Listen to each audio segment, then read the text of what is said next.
Welcome to the Tudor Dixon Podcast. Today I have someone with me who I met years and years ago when I first got into the conservative movement. And I had always been a Republican, but I didn't know the amount of work that goes in behind the scenes until I met this woman. And honestly, I didn't even really realize what that meant when I did meet her, because I was going around talking to people on the border. She had grabbed these groups and funded all these trips to the border so people could see exactly how horrible it was, what was going on.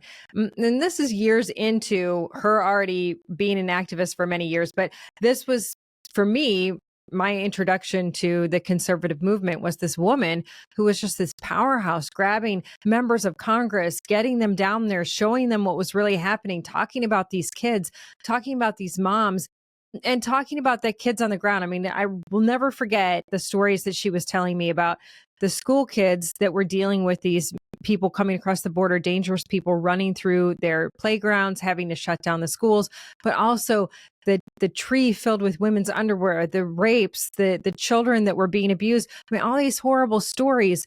But she was on the front lines making sure people knew. And so that's why I am so excited to have my friend Kimberly Fletcher. She is the president of Moms for America with me today. Kimberly, thanks for joining me. I'm joining you. You're my favorite people. And, the things that we saw back in President Trump's first term in office and the things that we see now, I have to say, it was worth all the work and effort that we put in over the last 2 years to make sure that he did get elected, because things are being put right now. And all those atrocities that happened at the border, they have been exposed over the years. And largely it was because, other people were saying it.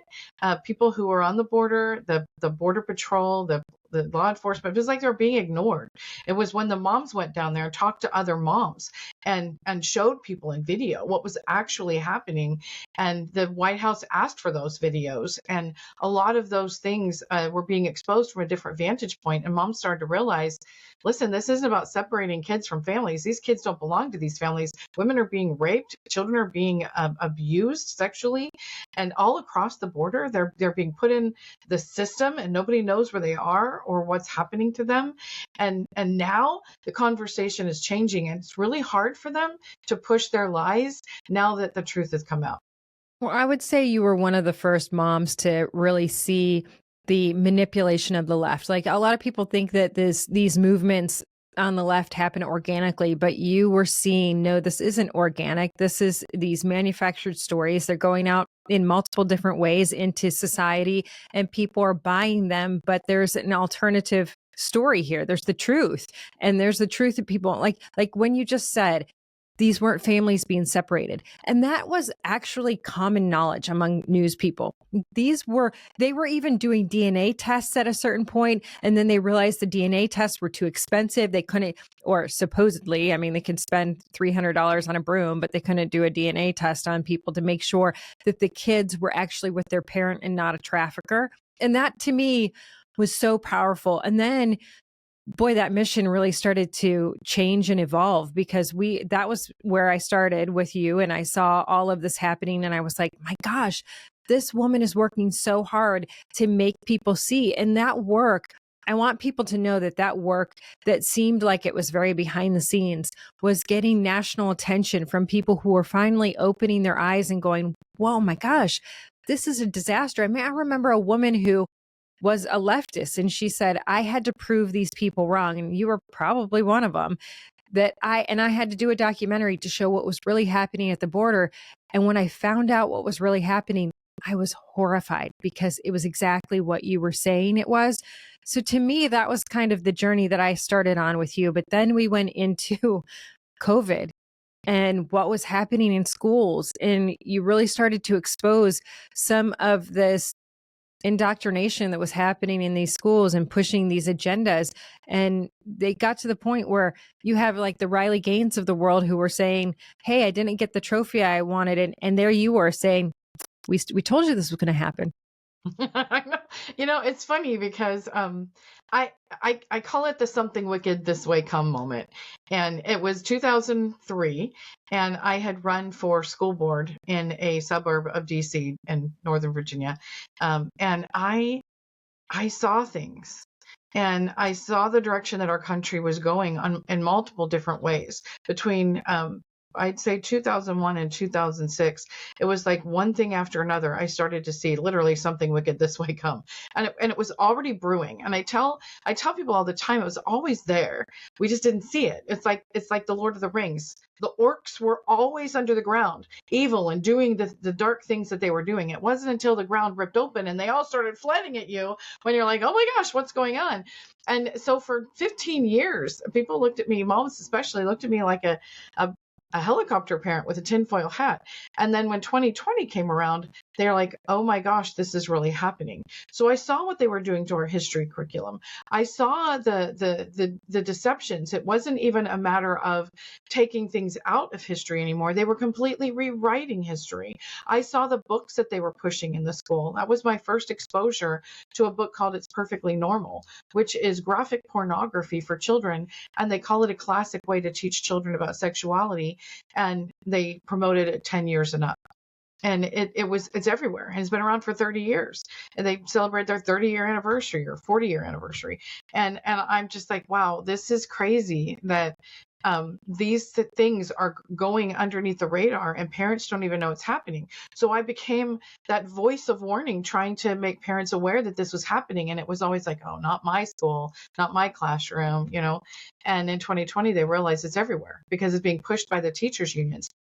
And the communist agenda has been pushed through the teachers union, and they're using women, and they're using all of these good things that were started for good purposes, infiltrating them and pushing these communist, anti-American, anti-family ideas that are harming our children.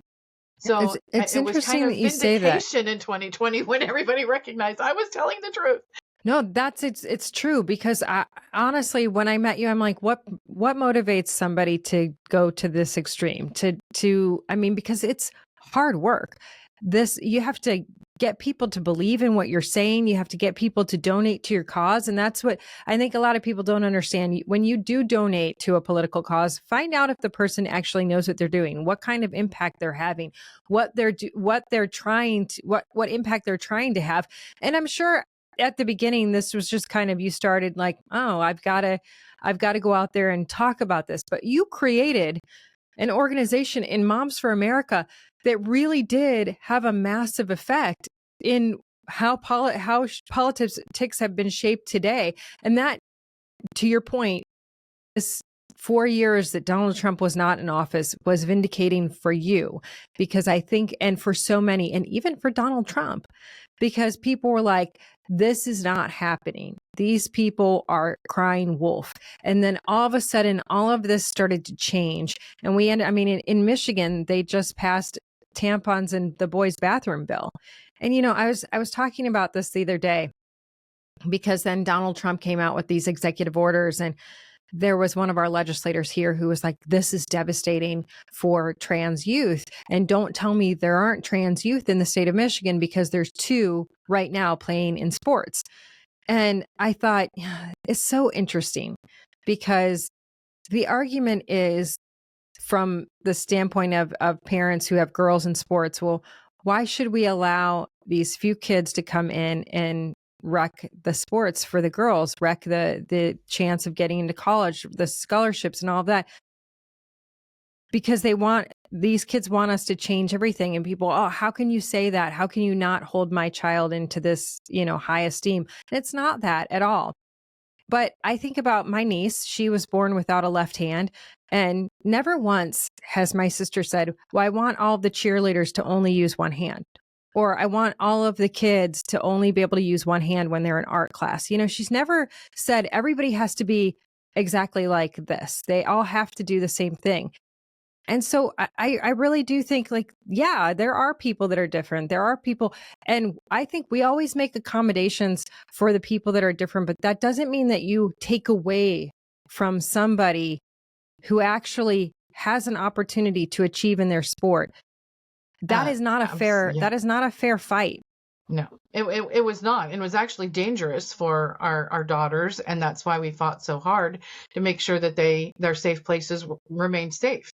And this idea that the way that they phrase the story right after, like within hours of President Trump signing this, every outlet everywhere, even Fox, was talking about how transgender youth were now pushed out of the sports industry. That is a falsehood, because there's no such thing as transgender anything. It doesn't exist, and we need to start saying it. There is gender dysphoria. That is a real thing, where people have a mental disorder, and we need to stop sugarcoating it and exacerbating the problem. And we need to go to the root cause of why they don't like who they are, or think that they're not safe, they're not in the body that they want. Well, and Let's we've go to had the so root many cause. of these young people come out and say that they wish that conversation had been had. And that, to me, is the part where you have some of these activists who say you're not allowed to even have that conversation of maybe there's something else going on. They immediately go to some radical, either medication or surgery. And there's a lot of people now today who are coming out and saying, I wish that hadn't happened to me, but we're not allowed to talk about that. No, and the whole entire medical and mental health industry has conformed to this idea of just accept it. No, the mental health industry was supposed to be there to help people who are struggling, but you give them an opportunity to realize just how amazing they are. Find out what their pains are. A lot of these kids that are being put in this situation have been mentally or physically or sexually abused.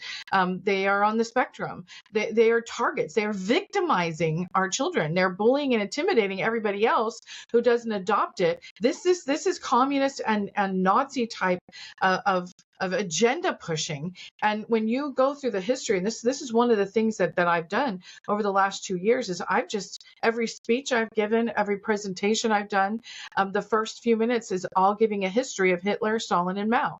And when I just say this is what they did, all these moms' jaws drop to the floor, and they're like, oh my gosh, because they realize this is what's happening right now. They're weaponizing our children against their own future.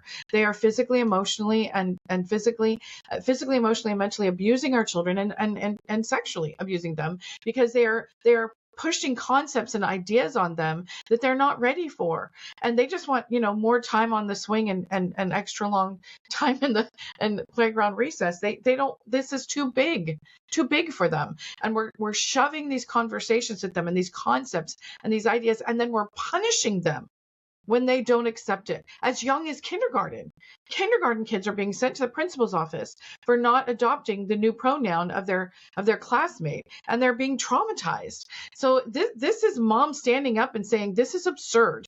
And one of the things I tell moms all the time is there's something very simple you can do. You need to read The Emperor's New Clothes by Hans Christian Andersen to your kids 3 or 4 times a week, so that they will recognize the lie when it's told and have the courage to stand up and call it out. And if they can't do it themselves, we're going to stand up and we're going to do it with them and for them, because this is got to stop. And this movement, they have pushed it way too far. They have pushed it too far on the other side. And now we've got an army of moms across the country are standing up and saying no. As you've watched what's going on in Washington and what the president has done with executive orders and nominees and all of this, what do you think the left is doing? I mean, what do you think when they see that, what do you think they're thinking? And what are you thinking? I mean, honestly, you've worked very hard to get him into office, and I think you had a huge impact on getting him into office. He even said so himself, so that was nice. But yes, we did. And it's interesting, because one of the main ways that we got him into office was going to moms and just talking about 2 issues. And that is what's happening in our schools with our kids and our education, and the sports nonsense, and what's happening at the border with the fentanyl and all the dangers that are coming from that. And it resonated with these moms. And we were going into Hispanic and Black communities, and they were changing their party and their vote. And because all moms care about the same 3 things. First and foremost, the safety and protection of our children. Second, we want them to get a good education. And third, opportunities to succeed. All of those things have been being taken away from us, or trying to take away from us, and we're fighting back. So to have somebody in the White House who is an advocate for a change instead of an enemy, who is not calling us domestic terrorists for protecting our children, that's a blessing. And so it was worth every minute on the road, every moment away from my family, which was very challenging. We worked our tails off for the last 2 years. But when these executive orders started coming out, it's like, I asked for that one, I asked for that one, I asked for, so it was like, great. What do I think the left is doing? I think their heads are exploding, but we need to understand that the devil does not give up. He doesn't just step aside and go, oh, they won this one, we'll push back. No. So the general populace of the left that has been lied to and deceived, who would be on our side and for freedom and protecting our families if they had the truth sent to them, their heads are exploding because they think the world's coming to an end, because that's the garbage that they've been fed every day for the last however many years. But the people who have orchestrated this, their heads aren't exploding. They're sitting around tables, they're having Zoom meetings, and they're discussing how they're going to get their power back, how they're going to stop President Trump. And so we cannot stop. This isn't the time to, yes, celebrate, but this isn't the time to say, oh, we won and go away. We won a battle, a big one. We were about to lose everything in this country, and everything that we fight for, everything that we believe in. It was going to be gone if President Trump did not win. And that is a fact and reality. Do you think now we've rebooted. Do you think there were a lot of people, though, that were kind of secretly hoping for this? Because when you look at the polling on having men in women's sports, it wasn't good for them either. This was not something that was acceptable. And I think that it put a lot of colleges and a lot of sports organizations in an uncomfortable position, because they didn't want to go against the leftists, because the leftists are bringing in money and they're bringing in the sport, and they can also destroy you in the media. I mean, the media is a powerful tool, and I'm not making excuses for them, but I am saying I think there is this ultimate fear of we'll be taken down, we'll be disparaged. There's nothing we can do. Like if we come out and we say that we're not going to allow these kids to participate in these sports, then we're going to be demonized. And there was power in the left until there was an opportunity and there was another voice, and you were one of those voices. And I say that because I think that was where we saw a lot of those silent supporters that were going, I can't sit by and let this happen. And I might not have Kimberly Fletcher's voice, but I do have a vote. And they voted. And now you have the NCAA saying, yeah, we're going to make this change. They're not going to be, and they stripped the male athletes of the records.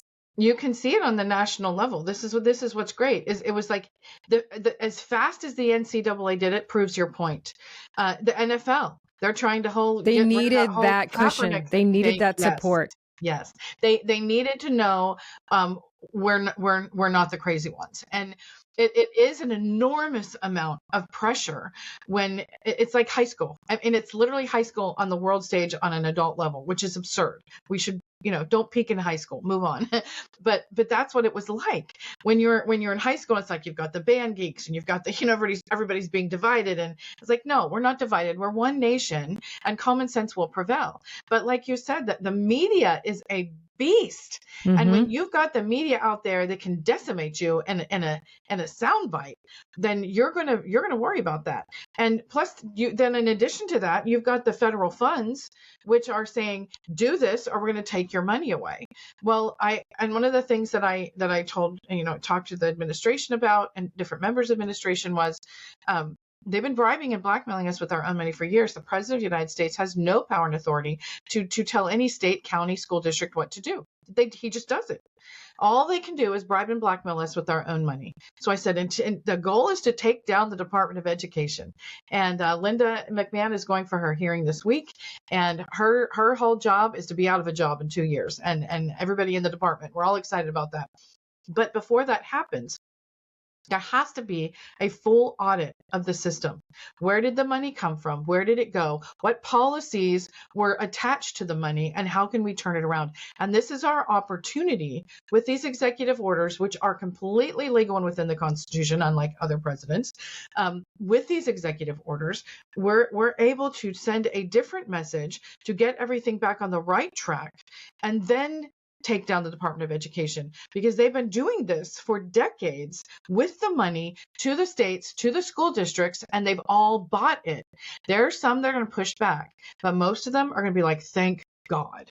We now Well, you can make a go a good different point, direction. though. On the local level, there is no fighting back because the local level has control over your tax dollars and they can say how they're going to spend them. So, what is the answer? If there is no Department of Ed, I mean, right now you have California and Michigan both saying they're not going to pay attention to Trump's executive order. They're going to go against Trump's executive order.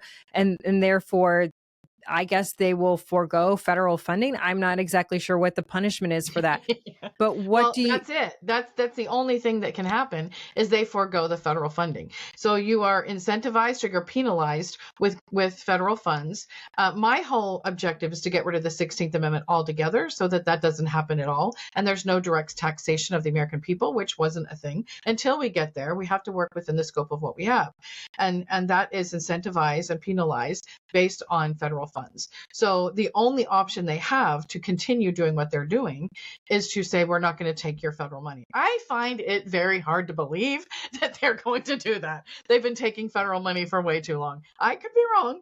And it's not just those two states. Of course, Minnesota, Illinois, and others have jumped in and said, we're not going to do it either. And it's all the nefarious states led by nefarious people and largely the Democrat Party. And anywhere where the Democrat Party is in control, you have bad rule and your states are suffering on multiple levels, including your roads not getting done because they're worrying about transitioning kids. So that is the only recourse that they have to fight back, is to say, I'm not going to take your money. I really like to see it on paper that they're not taking the money. The president has made it very clear that he's not going to allocate any funds to any entity that is receiving federal funds to if they are promoting this idea of men and boys and women's sports. We need to take it a little bit further, and his executive order does that. I don't know if you're aware, but there's a major uptick of men in men's prisons who are suddenly deciding that they're women. Now, this is a problem across the board. And so this is setting a precedent in areas where he has jurisdiction and the Department of Justice and the military and other areas where we can set a standard on this level. But he even went a step further. And this is one of the things that I was talking to them about when they were talking about all these orders. I'm like, there's not really anything you can do to tell the world, to push the world in the right direction. But there is one really big thing you can do. And if the United States says that no Olympic team, we will not recognize it as we are a country that is our name, and we are sponsoring these sports teams. We will not have men playing in these. It will send a message to every other country, and they're welcoming it. And I've been to multiple events with over 30 countries represented, and they are overjoyed that President Trump is in the White House, because now they feel like they have a fighting chance to push back against all of this. It's not just happening to us, it's happening to them. So this was an executive order that had a broad implementation, and the implications are cultural. Honestly, it gives us a new point to push from that changes the trajectory of the culture so that we win. Well, so let me ask you, if the Department of Ed shuts down, then is there still an area where these federal funds, because I've been told, well, this goes to a different agency. If you get rid of the Department of Ed, then you still have some control from the federal level because you will still have those federal funds. They don't need to have an entire Department of Ed to go through and make all of these, because every time you have a department, it blows up. It gets bigger. They want to have more and more government. That's always seems to be the answer. And honestly, I've seen this on both sides. It's like, too often do I see conservatives saying, I want the government to do that for me. And I'm like, no, you don't. If you don't want apps on your kid's phone, don't put apps on your kid's phone. That's but right. Don't have the government do it. No, the more you go to the government, the bigger the government's going to get. And I remind everybody that it was a Republican governor that started the Homeland Security and the Patriot Act, which are abominable and both should be gone. And there was no reason for us to have a Department of Homeland Security, none whatsoever. All of the agencies were already there. There was a perfect way to communicate. This was unnecessary. And the draconian measures that have been put in place because of both of those things is very scary. The President of the United States now has more power that we've granted him than Hitler did when he took over Germany because of the Patriot Act and Homeland Security. Homeland Security is the arm of the president, and people can disappear. That's a fact and reality of that whole entire department. So there are other departments that need to go away. You are correct. There are places that funds can be put that make sense for specific programs in different departments. And again, my objective is to get rid of the 16th Amendment so that doesn't exist. And this Section 8 of the Constitution is respected as the only funding the federal government does. But until we get there, we use what we have. So the federal government the president will still have power through these executive orders to administer the same policies through the means that he provides through the different departments.